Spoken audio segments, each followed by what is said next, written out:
in Clinton, Tennessee, and this is the first time I've ever made a Facebook video, and possibly the last, so I hope you will bear with me.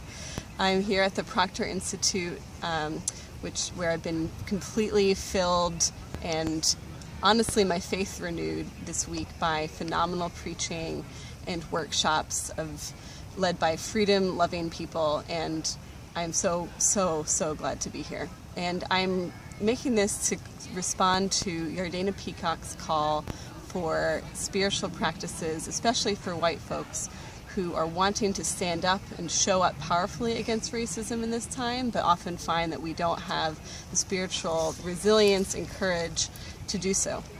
So I thought about this for a while and was wondering what is a practice for me, and I wanted to share a practice I've really only started in the past couple of weeks, when I have experienced, along with much of the country, enormous amounts of despair and have recognized that my faith isn't as strong as it needs to be for this work.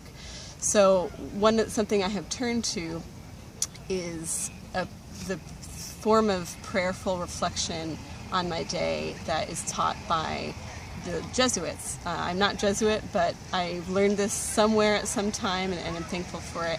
It's called the Prayer of Examen, and the idea is from Ignatius of Loyola. And the idea is to, at the end of your day, when you're about to go to sleep or falling asleep or with a candle before bed, to prayerfully reflect on specific moments in your day when God was moving through other people or through you, or places where you're experiencing grief or where you're experiencing hope. People have adapted this prayer for a lot of different purposes, and within the last couple of weeks, I've found it on my heart to adapt it particularly for the fight against racism, so that every single day I'm thinking about the end of my day, the places where I consciously made a choice to stand up against or stay in work against racism.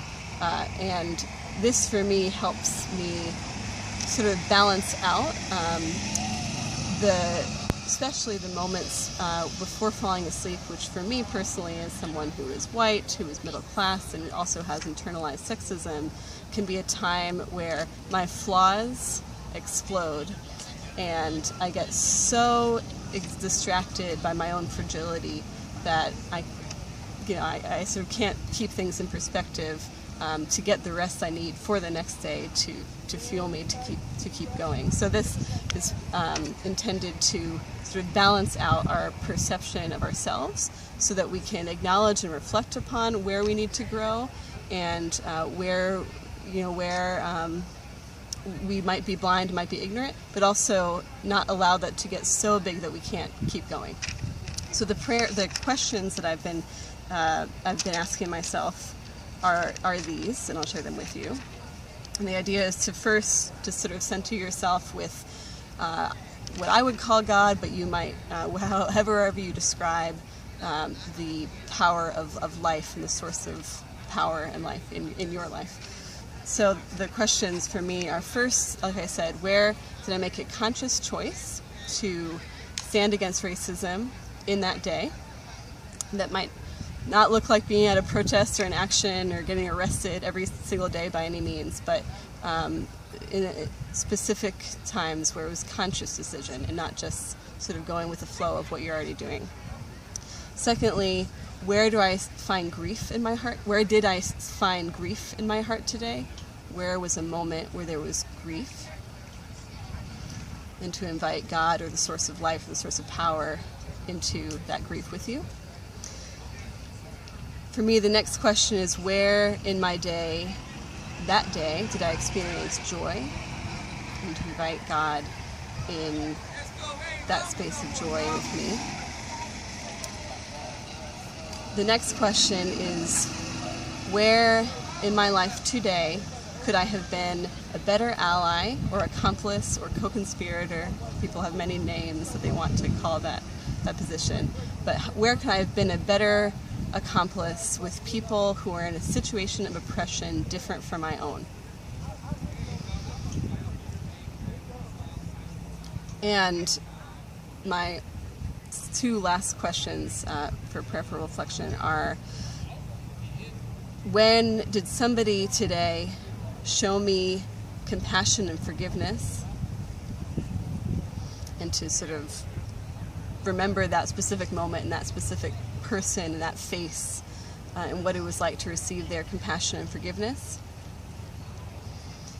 And where do I need to offer compassion and forgiveness for others and for myself in the day going forward?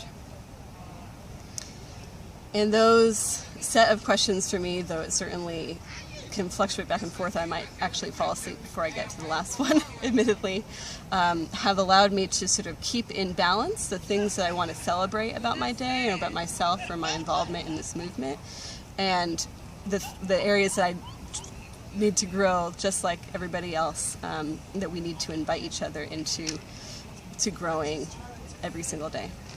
So I'm thankful for you all for hearing this practice, and hope that it will offer you some sort of solace or courage in these next few days when there's going to be a lot of action across our country, and we don't really know what will happen, and we need to continue to strengthen our faith and to strengthen our practice so that we can face what is coming. Thank you.